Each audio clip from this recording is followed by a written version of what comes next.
नमस्कार दोस्तों, जैसा कि आप देख रहे हैं कि सामने जो है टाइप फर्स्ट है और टाइप फर्स्ट में आपके सवाल पूछे गए हैं। इन सवालों को हमें हल करना है। ठीक है, ये आपके एग्जाम वाले सवाल हैं। तो देखिए कहाँ है पहला प्रश्न कि ऐसी संख्या ज्ञात कीजिए जिसे 13 से गुणा करने पर उसमें 180 की वृद्धि होती है। देखिए कोई संख्या है, ऐसी संख्या, तो ऐसी संख्या आप मानेंगे कि x है। ठीक है, जैसे x मान लिए तो कह रहा है कि इसमें 13 से गुणा करने पर, तो जैसे ही इस x वाले में 13 से गुणा करेंगे तो 13x हो जाएगा। ठीक है, उसके बाद से करने पर उसमें 180 की वृद्धि हो जाती है। पहले तो x था, अब 13x हो गया, तो कितने की वृद्धि हुई? तो आप कहेंगे सर यहाँ पे 12 की वृद्धि हुई। कितने की वृद्धि हुई भाई साहब? 12x की। लेकिन ये बोल रहा है 180 का वृद्धि हुआ। इसका मतलब है कि सर 12x बराबर होगा 180 के, तो x बराबर कितना होगा? तो 180/12। और इसका मतलब आपका आंसर कितना आ जाएगा भाई साहब? 15 आ जाएगा। तो हमारा जो जवाब होगा वो कौन सा जवाब होगा? तो हमारा जवाब होगा भाई 15, और कौन सा है? Option number A. तो देख रहे हैं ना आप, कितना आसानी तरीके से और इजीली तरीके से आप इसको हल कर सकते हैं। इसका कोई ठिकाना नहीं, जो कि आपके एग्जाम में पूछा हुआ था। ठीक है, तो मुझे आशा है कि चीज़ें आपको समझ में आ गई होगी। तो चलिए फटाफट देखते हैं दूसरा प्रश्न। समझ में आया ना मेरे भाई? चलिए दूसरे प्रश्न को देखते हैं। और दूसरा प्रश्न आपके सामने ये रहा। देखिए ये भी बड़ा महत्वपूर्ण है, आप ऐसे ही ओरली इसको लगा सकते हैं। ठीक है, तो क्या है कि दो संख्याओं का गुणनफल जो है 1800 है और एक संख्या दूसरी संख्या की दोगुनी है तो बड़ी संख्या है। अब दो संख्या का गुणनफल, तो दो संख्या का गुणनफल तो एक x है, और उसमें बोला है कि पहली संख्या जो है दूसरी संख्या की दोगुनी है। तो पहला अगर x होगा तो दूसरा कितना होगा मेरे भाई? 2x होगा।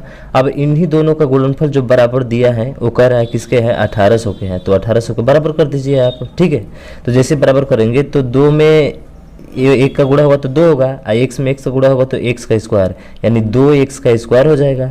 तो x स्क्वायर बराबर निकालेंगे तो ये दो आकर इधर भाग करेगा, तो यानी कि 900 हो जाएगा। x स्क्वायर का मान 900 है, तो इसका वर्गमूल क्या होगा x का? तो आप कहेंगे सर x का जो वर्गमूल हो जाएगा वो आपका हो जाएगा 30। अब पूछा क्या है?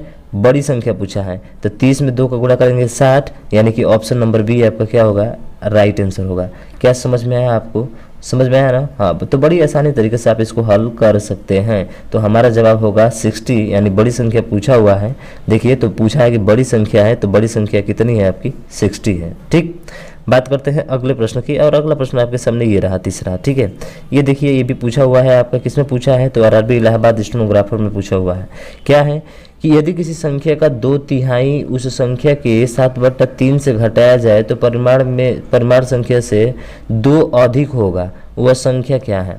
तो देखिए आप भी इसको बहुत इजीली तरीके से और आसानी तरीके से हल करेंगे। कैसे? तो इसने क्या कहा कि यदि किसी संख्या का 2/3, तो कोई संख्या मान लीजिए वो संख्या क्या है? x है, और यह है कि यदि किसी संख्या का 2/3, अब इसी संख्या का 2/3 तो सर 2/3 x हो जाएगा। ठीक है, 2/3 x हो जाएगा। उसी संख्या के 7/3, यानी x का ही 7/3, तो ये कितना हो जाएगा? तो सर ये 7x/3 हो जाएगा। और कह रहा है कि घटाया जाए तो इसमें से क्या किया जाए? घटाया जाए, तो इसमें से घटा दीजिए।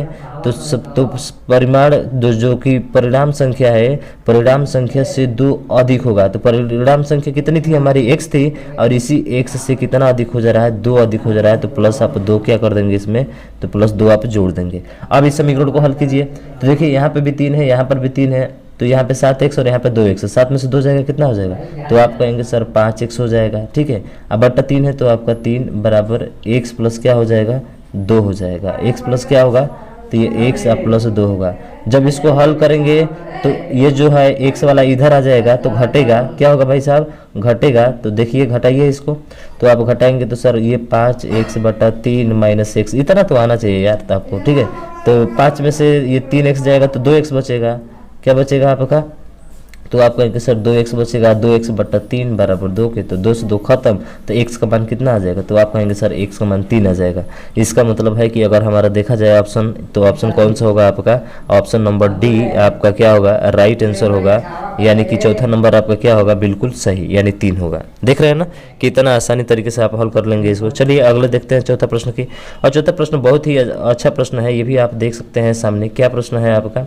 तो प्रश्न ये है कि जब किसी संख्या को 13 से गुणा किया जाता है तो गुणनफल में केवल 5 आता है, वह छोटी संख्या क्या है?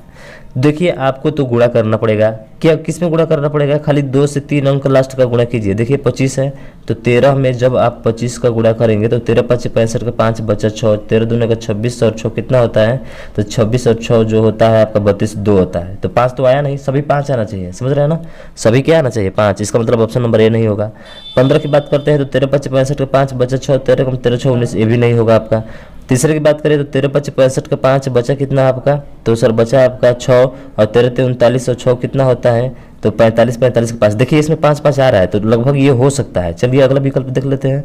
तो यहाँ पे देखिए 5 3 यहाँ पर भी है, 5 3 यहाँ पर भी है, तो ये तो दोनों होंगे हमारे, तो फिर चेक करना पड़ेगा आपको इन दोनों में, ठीक है। ये तो दोनों नहीं हो सकते, लेकिन आपकी सी और डी जो बचे हुए हैं, तीसरा और चौथा बचा हुआ यही होगा। फिर साथ में गुणा कीजिए तो 13 7 91 और 13 39 4 बचा था, 91 4 5 हो जाएगा इसका भी, 13 दूना का 26 और 9 ये भी 5 हो जाएगा। इसका मतलब है कि आपका ऑप्शन नंबर कौन सा होगा, थर्ड होगा, ये वाला आपका नहीं होगा। तो आप जरा ध्यान से हल करेंगे, 2 अंक तो यहाँ पर भी सेम है, यहाँ पर भी सेम है, तीसरे अंक वाले में गुणा कर आप देखेंगे दोनों का, तो यहाँ पे आएगा, यहाँ पे 5 5 नहीं आएगा, इसलिए हमारा कौन सा विकल्प सही होगा, सेकंड नंबर विकल्प हमारा क्या हो जाएगा भाई साहब, सही हो जाएगा। ठीक, अगले प्रश्न की बात करते हैं और पांचवा प्रश्न आपके सामने ये रहा।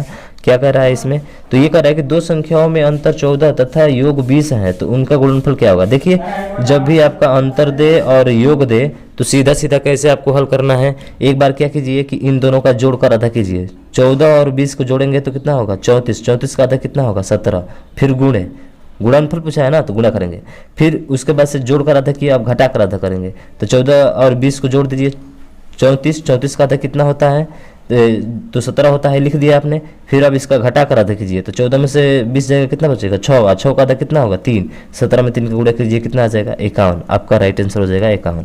सोचना नहीं यार, इतना आसान सवाल आपका पूछा गया है, बताइए।